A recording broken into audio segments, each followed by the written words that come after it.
And good morning to you for our Alaskan fleet. A couple of things in the days ahead. Today, for just about every ship up here, we are looking at pretty solid rain on and off for about the entire day. In all honesty, it's looking pretty soupy. Later this week, there'll also be a slightly bit of a bump in the swell when we do venture on the outside portions of the Pacific. So just giving you a heads up, there are some changes in our weather.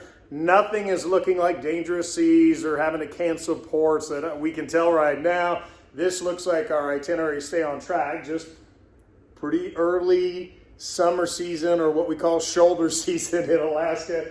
So you can see our rain coverage is anywhere from 60 to 90%. We're in Skagway today, Ovation, Juneau, Radiance, and Icy Strait Point for Serenade, while Quantum has a sea day.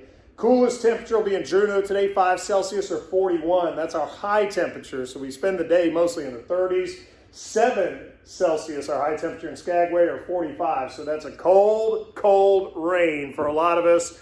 But again, it's Alaska. This is very common in what we expect for this region as we make our way through some of the prettiest sights in all of this planet Earth.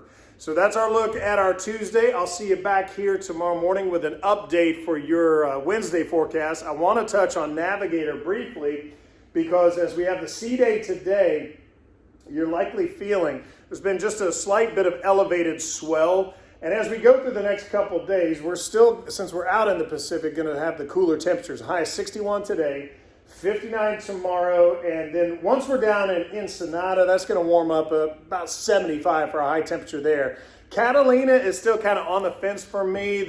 The primary swell direction is favorable to get into the southerly port. However, there's also another swell coming from the south. Some of that might get pushed in, and because it's a tender port, that's where the ship I know can make. We're not worried about that. Captain Johan and I, if the ship were docking on the pier, this wouldn't even be a conversation. But because it is a tender port, there is a small chance still that we may have to cancel. But we'll take each day as we come, and I'll see you tomorrow morning with that update as we get ready to pull up to Catalina and see how things are looking.